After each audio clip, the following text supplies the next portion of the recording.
Welcome back once again to the channel, guys. Thank you so much for tuning in. This episode of Inside Tips, I'm so lucky and so happy to have my friend Greg Winningham to talk about marketing. I've kind of gotten bitten by the bug of marketing the past couple days and weeks. I've been tuning into a lot of DAMIAN Keys, and I'll actually link to his YouTube channel in the description below because it's just some really valuable insight.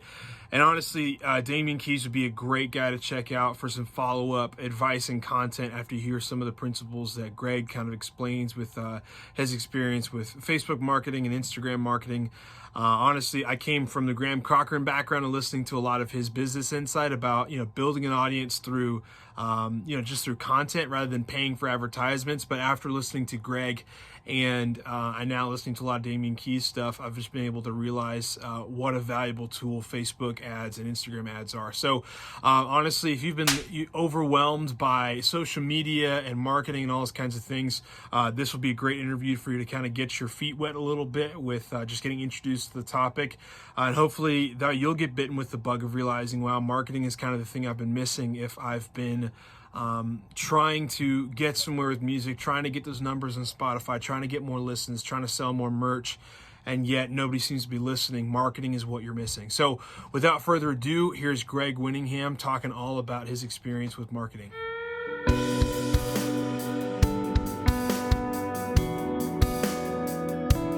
That's awesome. Thanks so much for hopping on, man. I appreciate it. Yeah, my pleasure. So I know you and I talked a couple weeks back about, actually a couple months back now. It's pretty crazy to think about. It was a while back.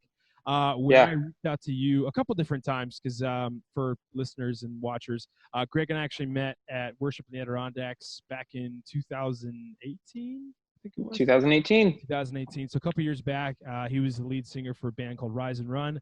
And I was just doing my solo project there. So we connected, and then we got to play some shows in Maine later on the next summer, I think. That's right. So we just kind of stayed connected, and I've been getting advice from Greg in a lot of different areas that are overwhelming for brand new artists with brand development, marketing, all those kind of different things.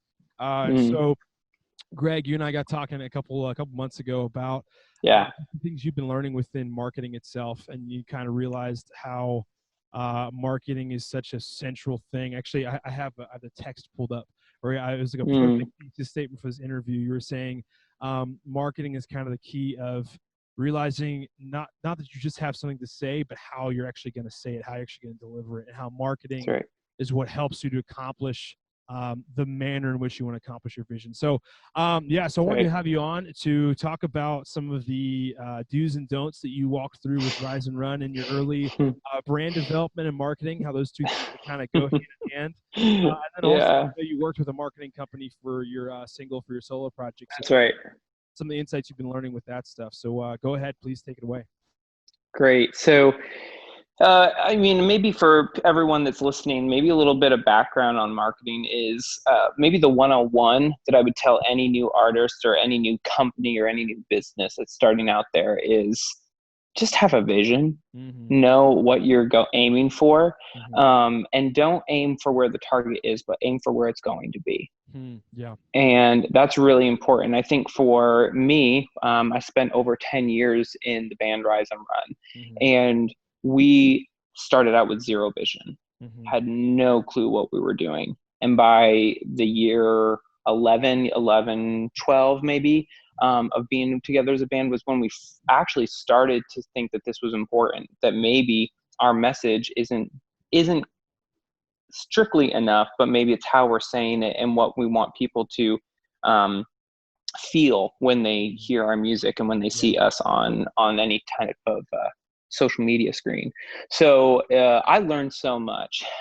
We could probably fill several podcasts with that type of information, but I would say some of the most the number one is have a vision, and what's important, and then number two, how do you want to communicate that vision to your audience?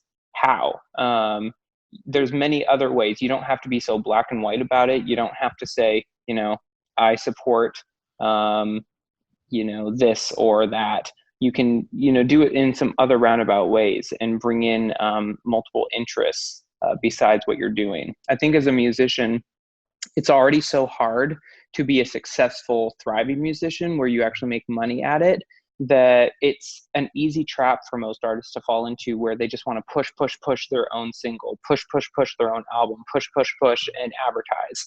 But it's kind of counterintuitive, but you're not going to be as successful that way as you would be by inviting people in on a different level than that. Not to be so salesy, but to really be interested in what people are actually interested in, and not just to sell them one more time, on something. Because I think I read a stat recently in the news that says something like people are sold an average of 200 times a day.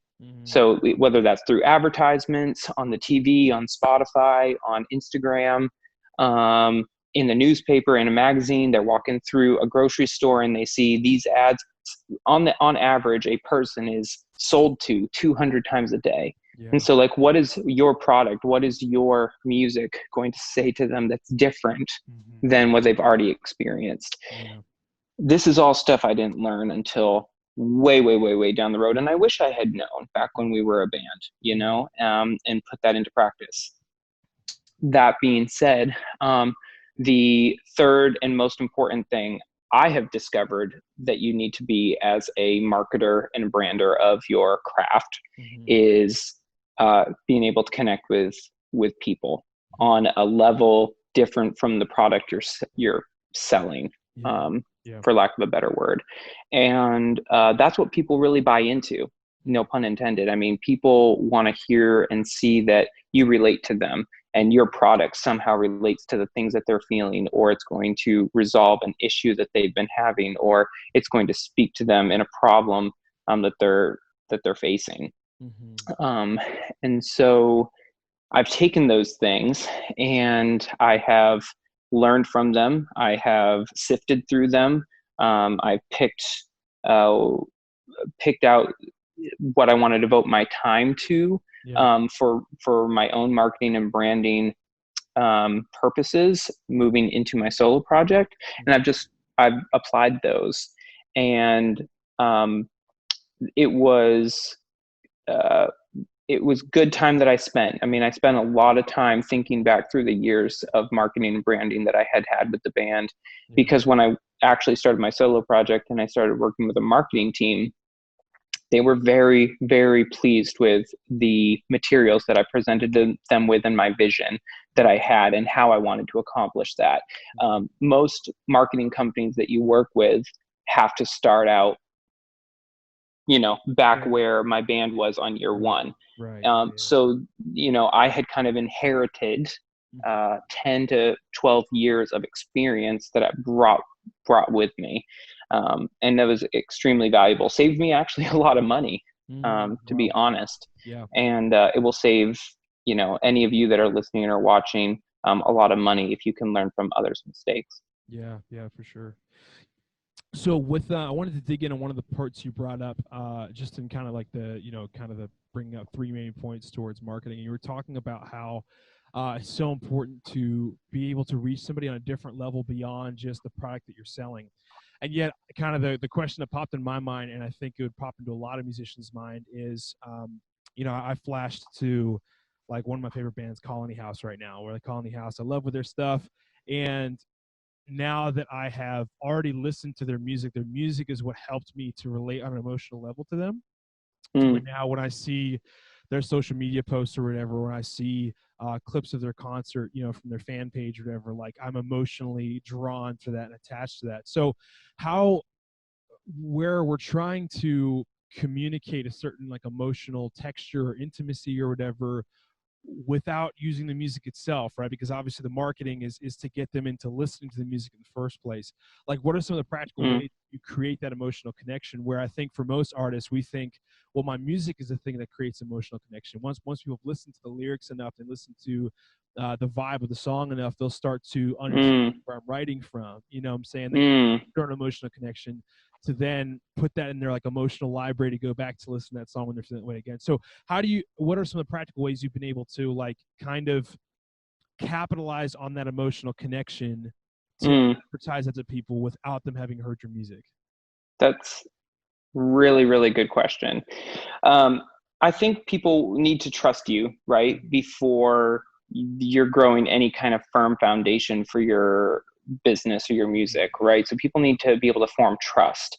Um, as an artist, it is hard to give ourselves the third person view and be able to see clearly what other people are interpreting when they look at our pages or listen to our music. Yeah. Because to us, those songs are very personal. We've written them, we've poured blood, sweat, and tears into them. Certainly, people need to hear these songs and feel emotionally connected to us, but that doesn't always mean it. So one thing that Rise and Run never did, we produced a full album, we produced 2 singles and a cover EP. One thing through all of those releases that we never ever did, can you guess what it was? No. We never shot a behind the song video. Okay. Yeah, that's fair. Right? Yeah. We never shot any type of, where did this song come from? Why do you feel that way? Right. What were the lyrics about? We never did anything like that. That's what people really want to know. And so that's maybe a step one that I would say. It's kind of so simple, you almost don't even need to say it, except that so many artists don't do it. They don't do any kind of informational media that fans actually really want to hear. So that would be one step. Go ahead. Just something real quick. Yeah, I was thinking about. I think artists do this, but not in a professional manner. I'm thinking about for myself, like when I release a new song and I'm writing a post on Facebook about it, I can have this huge, big speech typed out on my artist page talking about what I was going through, what I was processing. But like, people aren't going to take the time to read that entire paragraph. But if you put it into like a 45-second video sort of thing that talks about just like the main 3 points of what that paragraph is, with some really like euphoric type of music behind it and euphoric imagery sort of thing of like studio shots and all the classic ones of you sitting down with a notebook and your guitar and all that kind of stuff. That stuff, yeah. I would think about that be the perfect trailer for a release sort of thing, because that's right. That you're talking about, which I think a lot of artists do that, but they don't think about, myself included, don't think about like packaging that to where it's going to actually work within the market that we have right now, which is like quick 30, 45-second videos when it's in social media, you know? That's absolutely right. Yeah. You actually hit on a point that hopefully is in scope of the topic at hand, but attention span. And so when you're talking about marketing and branding, you're not only talking about how you're doing it, when you're doing it, the audience you're speaking to. You actually now have to consider attention span, and every platform has a different average attention span limit.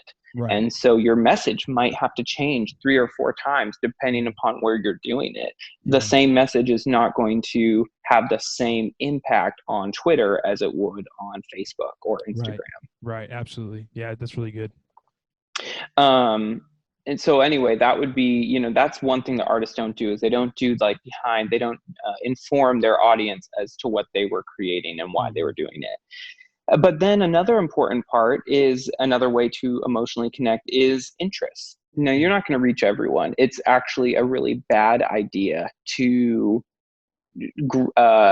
take on interests and a collective of ideas that you're only doing to reach a wider audience. That's not going to resonate, because number one, it's not going to be authentic to who you are. And then number two, you're not even going to be able to manage it, even if you tried. And so, getting interests that pertain to who you are as an artist, and then pushing into that. I think of a lot of pages that have a lot of musician pages that have other interests, such as some of them are athletes as well. So, or they had an athletic career, do some posts about that, and then you'll engage those people. Are you interested in art, painting? Okay. Have like a section of your page about that. Are you a gifted chef? Have a section about that. We're not in a world anymore where we can be so hyper tuned into just our craft.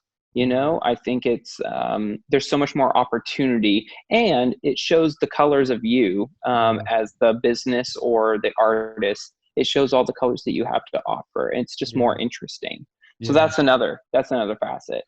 Again, I don't want to say all of this to take away the importance of the music or the craft, because clearly that's why we all do what we do. Right. But you also have to recognize that that's not the world that everyone lives in. And Right. so what is the world that they live in, and where do your worlds overlap? And that could Yeah. be basketball, that could be photography, that could Yeah. be makeup and modeling, who knows, but Yeah. just find your Yeah. audience. Which something I was thinking about as you were talking about that is I think we've already kind of seen how I think the mistakes you're talking about right now are kind of the thing you brought up in the beginning, which is not marketing towards what the interests are right now, but marketing to where the interests are heading towards, which I think classically the reason that artists and bands like myself have made the mistake of like my artist page almost has to communicate this certain level of like legend, if that makes sense. Like, oh, you know what I'm talking about? Like it's oftentimes the artist page is meant to almost like deify you, if you know what I'm saying. Like John Mayer's like Yes. up until recently in the past couple Yeah. of years, like you'd never hear about John Mayer goofing off or him posting some video of, I remember seeing some video of him playing a Nerf war with like his brothers and his nieces and nephews or whatever. Like you'd never ever see that on That's his right. website, but that's how it's changed in the past 7 to 10 15 years. And so I think the mistake that I've made is that I'm going, okay, I have my personal Facebook page and I have my artist Facebook page, and my artist page has to be very doctored, very focused on this like very serious branding sort of thing, instead of where we've seen that the market is heading towards with YouTube is like it's personality based branding. You know what I'm saying? Is that like YouTube is almost exclusively now like personality marketing of like the reason you like that content is because that person's offering value to you, but eventually you love that personality, not just the service they're offering you. And I think that's been a tricky spot, is because I think a lot of us coming up in the past 10, 15 years have looked at our favorite artists and bands and gone, okay, they don't really ever like open the back door to show what's going on in like their kitchen or show what's going on in their basement or what's going on with their family or whatever. It's this very like, once again, deified, legendary type of status sort of thing where you stick to your in lights, presence and appearance as much as possible and don't really make it too personal. So I think you're right. I think because we already see that tide moving within YouTube for the past couple of years. If it's like it's you want to know people, you don't want to know a brand. You want to know the person the brand's built off of. So I think that's right. Insight. Yeah.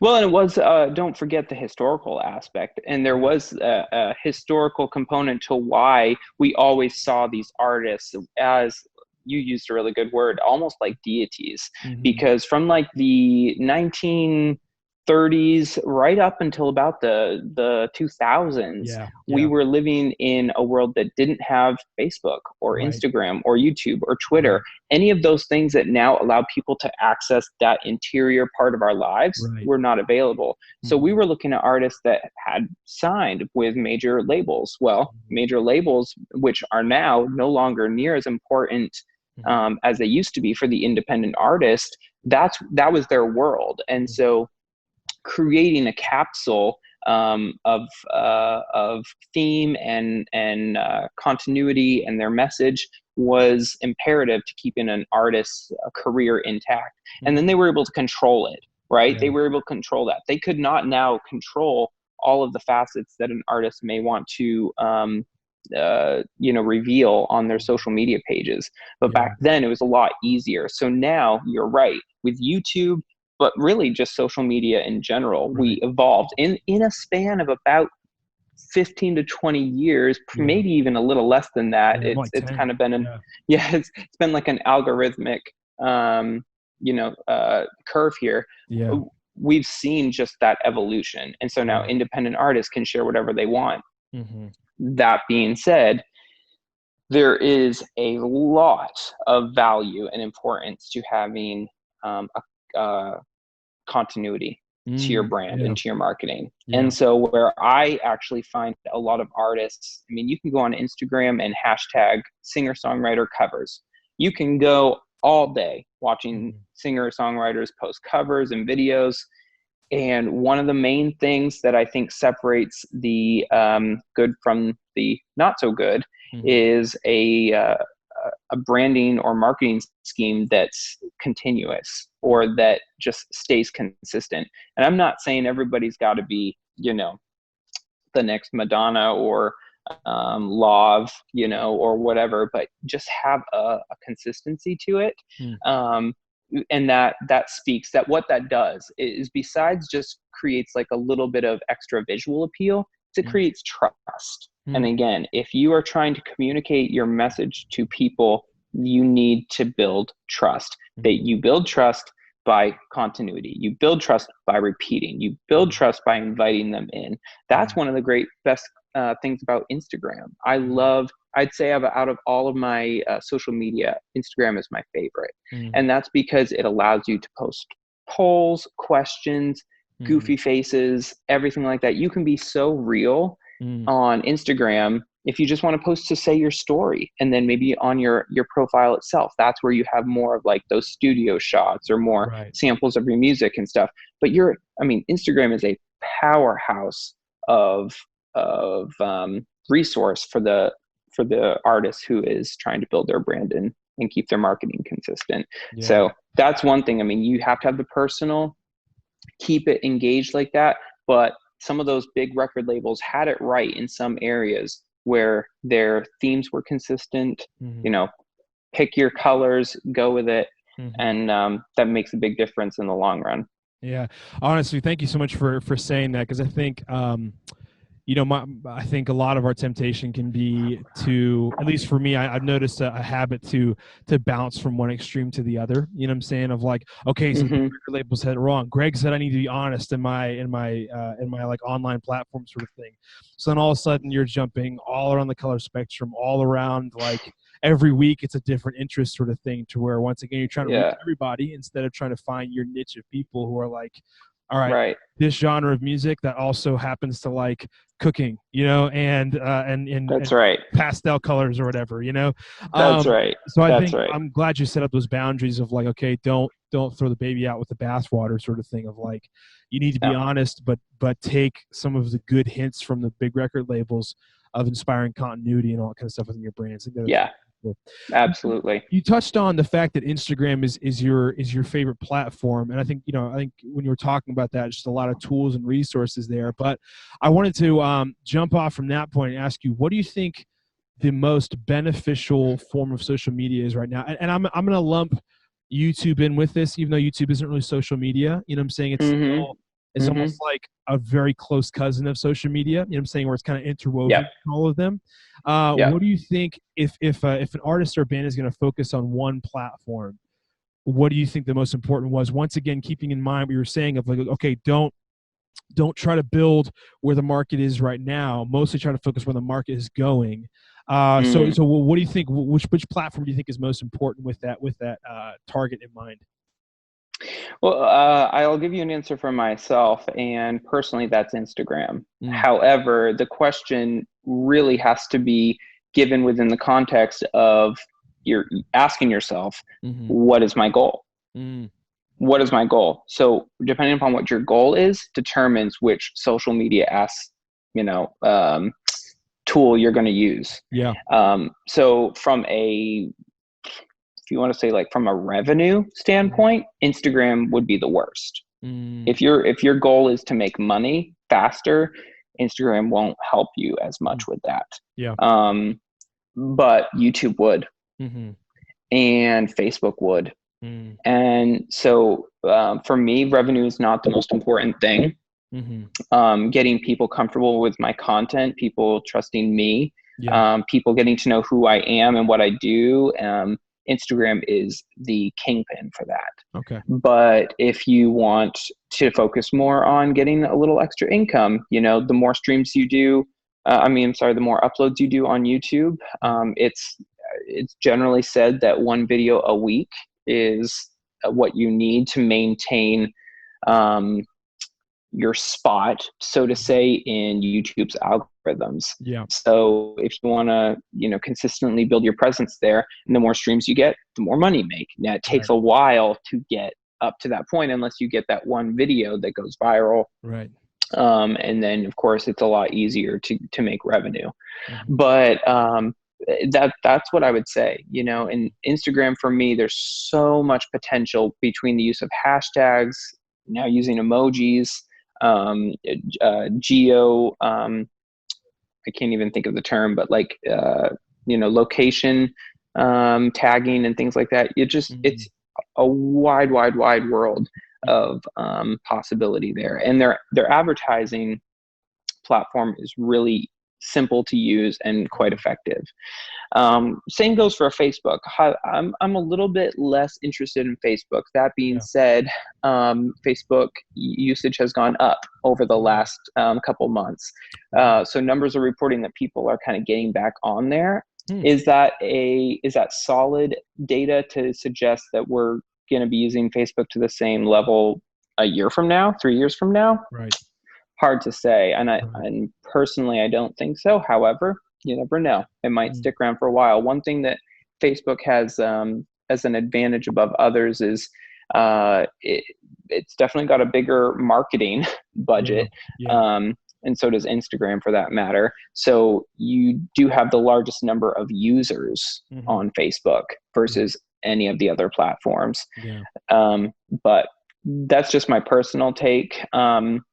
Twitter, if you're trying to build more of like a public figure presence and activist presence or a political voice, Twitter would definitely be my pick. I think Twitter is a phenomenal tool. I don't find it to be quite as sexy, to use the word, for a musician or a band.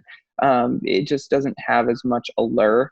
That being said, you should probably have one and post to it from time to time, or have one of your other accounts post, the same posting to that, at the same time. Yeah, for sure.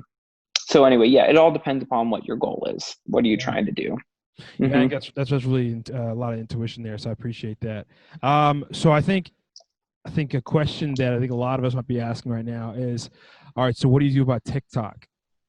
With this this brand new platform that's growing.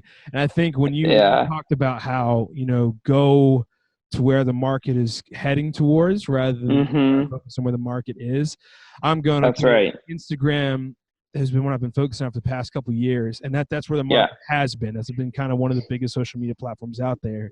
But that's now right. TikTok seems to be even more like, I don't even know what adjective to use for it. Even more like seeker friendly, I guess. You know what I'm saying? It was all these great videos and these great pictures, and now it's almost like TikTok's even more concentrated dose of like boom, boom, boom, boom, boom, video after video after video. So, what's your current mindset and plan with TikTok? I mean, you about to hop on that thing, or what's All right. So I have a funny story here. I got TikTok, right? I installed it. I put up a username. I did all this kind of stuff. I posted one video. I scrolled for the rest of the afternoon, like through TikTok videos, just down and down. At 3:00 in the afternoon, I deleted my TikTok. And part of it, there was for a couple of reasons. And since then, I'm happy that I did that. Now, this all being said, let me preface this entire thing by saying, for TikTok, let's treat it like spaghetti on a wall. Throw it, see if it sticks. If it works for you, great. Use it, maximize it. For me, I had the advantage of having a lot of data before I started my solo project. I was able to understand some of my audience and what those demographics were. Are they male, female? What age are they? So I knew who I was targeting. And then, so with that, even just with that data alone, I was able to kind of predetermine whether or not TikTok would be a fit for me. Gotcha. That makes a lot of sense. TikTok is not a fit for me. It is, but for right now, it could be changing later on, but for right now, the audience that uses TikTok does not relate as well to the audience that I'm trying to speak to in my, and I know I say this a lot, it's like, know your audience and know what you're trying to say and who you're targeting to, but you really can't undersay it. That is the number one thing that always has to be at the front of your mind as a marketer. Does this make sense with who I'm talking to? Are they going to get it? And are they going to engage with it? And so for TikTok, for me, it wasn't going to engage with the audience that I wanted to engage with. And so it could be a great tool, there's probably going to be 7 other tools that come down the line, even this year, who knows, and try it. All I can say is for people that are just starting out, you got to try it. You're not going to know. You're not going to have the data unless you just put yourself out there. It can be scary because you do something, you post on something, it could get like 2 views, 3 likes, something like that. But you just do it. You never know. Unless you have data. Then if you have data, you can still try it, but numbers are. And so go with that. Go with what you know. Yeah, which I think you brought up a great point too, which is I think a point that I really haven't thought about much within the marketing things, because I haven't done a whole lot of marketing yet. But you talked about how data is kind of the king of the whole marketing game. So my question for you is like, for somebody who's just getting into this, what tools, how would they be able to access once they've built a little bit of platform, they've got some web traffic? How can they track the data of what the demographic of people looks like? I mean, literally, you give a step-by-step of how you get that, whether it be on Facebook, Instagram, your own website, whatever. Yeah, they each platform has a different way of obtaining that data. I am most familiar with Instagram and Facebook. And part of the way that you get this information is by actually starting to place ads. Ads are going to cost money. So if you have, we're talking about marketing branding, marketing branding is great if it's all there, but without some money to fund it, it's just going to be really pretty, like sitting up on a shelf. So you have to get money to get people to see it. And so some of that is just by selling ads. Now, after you sell ads, you get reporting. And usually, sometimes it's monthly, sometimes it's bi-monthly. You can set it up differently, but those reports will come in and will actually start to show you, like on YouTube. If you do like a YouTube ad, you can actually see the demographics. They'll break it down for you. Okay, gotcha. This many men clicked on it. This many women clicked on it. This many between the age of 18 and 25 clicked on it. This many between 26 and 34 clicked on it. And it'll literally break down. It'll even break it down to which U.S. cities did you have the highest response in? Which global cities did you have the most highest response in?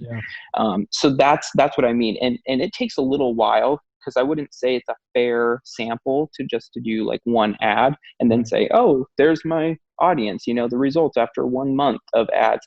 Sometimes it takes a few. And actually, that's why I would recommend even putting like a different ad on like YouTube. Maybe you're promoting a video. Maybe you just did a cover video, right? So you go on, you make this ad for YouTube, you post that cover video, you get that in.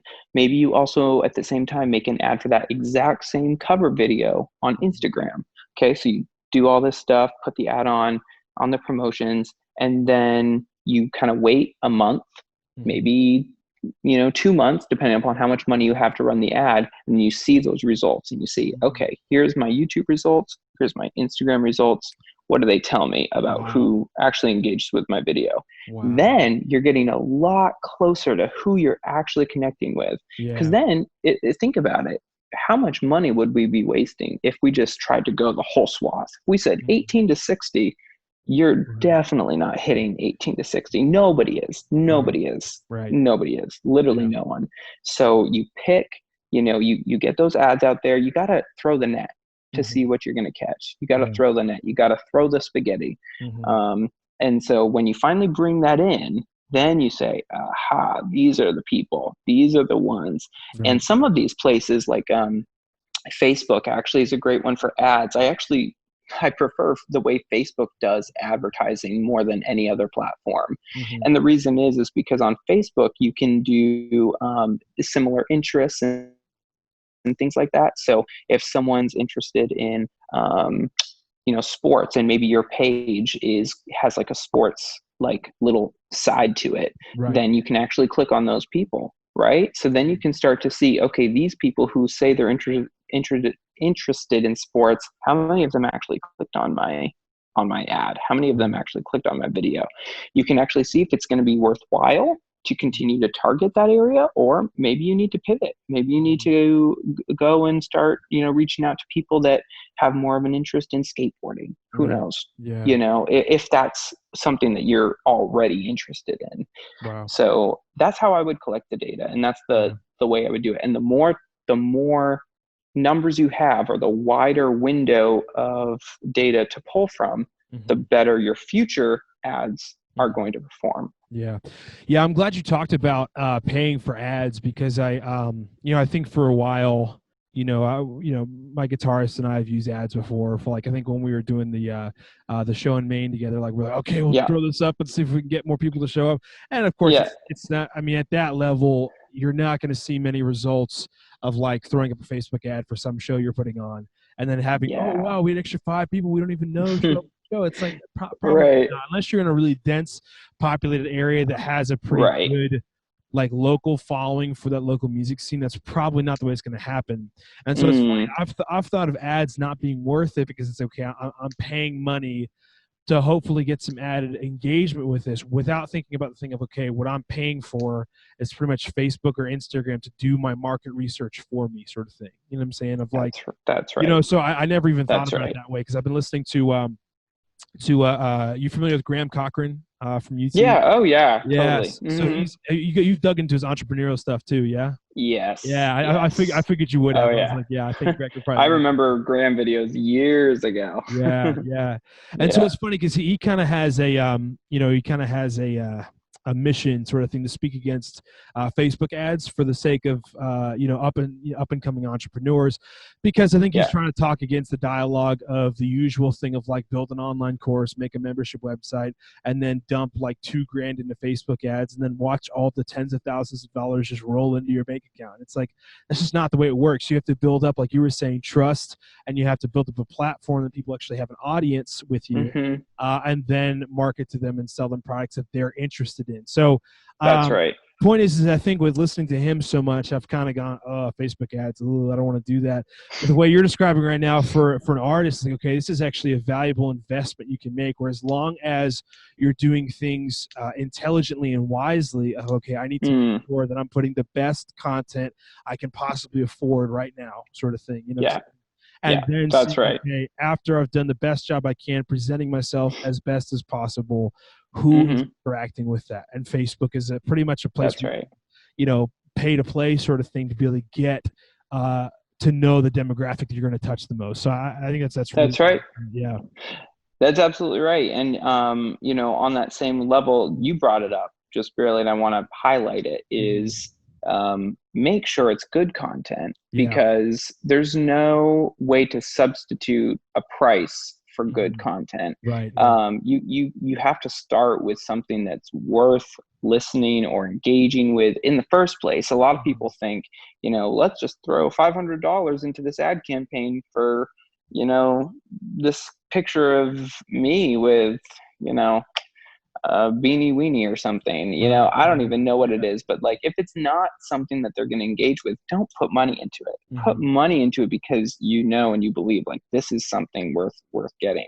And that's what's going to get you the best results anyway. That's going to get really what shows you, okay, what is my audience? If this relates to me so personally and intimately, and I'm spending money to get it out to people, the people that are touching it on the other end of the line clearly relate to it like you do. So getting those numbers, and to be honest, I think the figure is somewhere around 10,000. I think it's that. An independent artist can make a decent living with 10,000 solid followers.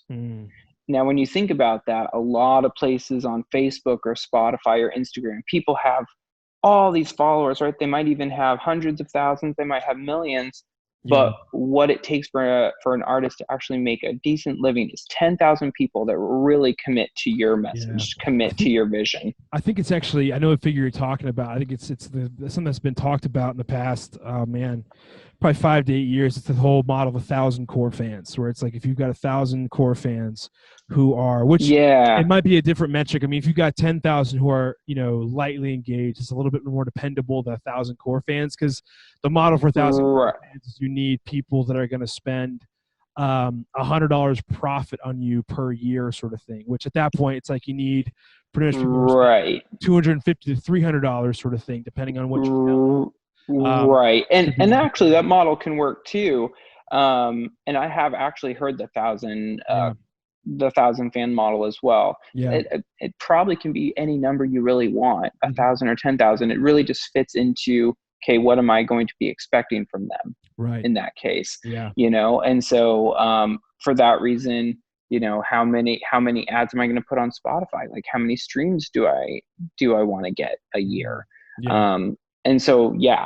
So I mean, again, it's like you want the best of the best. You want people to follow you that are like truly committed, and that's only going to come from when you're posting genuine, content Yeah. yourself. And Absolutely. then when you put ad dollars behind it, that's kind of like giving it the turbo boost, right? Yeah. So it's the same content just with an extra push so that it gets out there, and that's when you get your real info. That's the stuff that's going to make the difference. Yeah.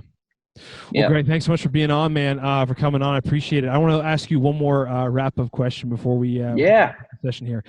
So I Okay. interviewed Kevin Klein. He's a lead singer of a band called Valley Heart. They're based out of Massachusetts. And I talked to him about his experience of being an independent musician for a long time, and then also being signed to Rise Records, and then going back to being independent again. And I kind of asked him the question of like this kind of debate I think that's happened at different points, which is, do you build the online profile sort of thing, and then your shows kind of come from that, or do you get out there and try to make as many personal interactions to build your online profiles? It makes sense, like, which one you focus on more so as an artist. And I think he had his own answer, but kind of depends on the artist what they're trying to do. But I'd love to hear from you. Do you focus on playing as many shows as possible to build your online presence, or do you build the online presence to get out to play shows? Man, I hate to hear myself keep saying this because it sounds like I'm not even being creative, but it depends on what you want to do, what your goal is. Yeah. Okay, so he is right. It totally depends on the artist. Most people will say, and I think they're right, is that in order to grow your business and your music faster, and probably economically, is to get out there and play shows. And that's for a couple of reasons, because you're out there in the public eye, you're growing a community trust, and then also you are it's kind of your advertising and your performance all in one. You might even be able to sell merch. Who knows? You can get a few extra dollars that way. So it's a lot more enticing for people to latch on when they can see you in person. So that's what I would say. It's probably, if I were to look at it objectively, you probably want to be out there doing shows. Absolutely, 100%. That being said, that hasn't been my goal. And so my goal has been to grow more of an online presence, more of a social presence and engagement with people that I can't physically reach, which has become the best decision given the current state of affairs globally. We can't even do shows right now. And so for me, it's not inhibiting me. In fact, I'm just putting a little bit more energy into what I'm already doing online. So you're not probably going to look at getting that steady money coming in when you're trying to grow an online presence first. Because it takes a long time to get that, but it's all about what works for you. Is this your full-time gig? And if it is, you probably ought to be out there doing shows. Is it not your full-time gig? Buys you a little bit more flexibility. You can either do shows on the weekend, or you can build an online presence. For me, online works, but probably for most people that want to make this their be all end all, you've probably got to get out there doing some shows. Yeah, for sure. Yeah. All right. Well, hey, so when's that single dropping again? June 12th. Perfect. And what's the artist name for it? So I'm going under ORI. Okay, cool. My new name. Yep. Sweet. So That's ORI's awesome. single "Fire in the Flood," and that drops on June 12th. We are so excited. It's coming right up. We got a couple music videos, and actually after it drops on June 12th, we got a surprise reimagined version that's going to be dropping only a couple weeks later. So it's really cool. Yeah. That's awesome. And guys, I've actually gotten to listen to Greg's new single. Which I won't say where because I don't want to ruin his. I don't want to ruin his sprinting start. But I got to hear it That's from a right. mutual friend. I'll say Yeah. that. And Yeah, that's cool. I was like, man, this thing is bumping, dude. Honestly, I think. Thanks. Honestly, I think it's. I think that's kind of where you need to be stylistically. I remember listening to that, and I Yeah. was like, man, this just like. This fits Yeah. like his voice so well. It's just like it sounds great. Thank I'm really excited you. for it. That means a lot to me. I really Yeah. appreciate it. Yeah, Thank you, got it. John. Hey, Greg, thanks so much for tuning in, man, for coming on the show. I appreciate it, dude. I appreciate it. Thanks for having me. Have a good one, okay? You too. Thanks, man. All right.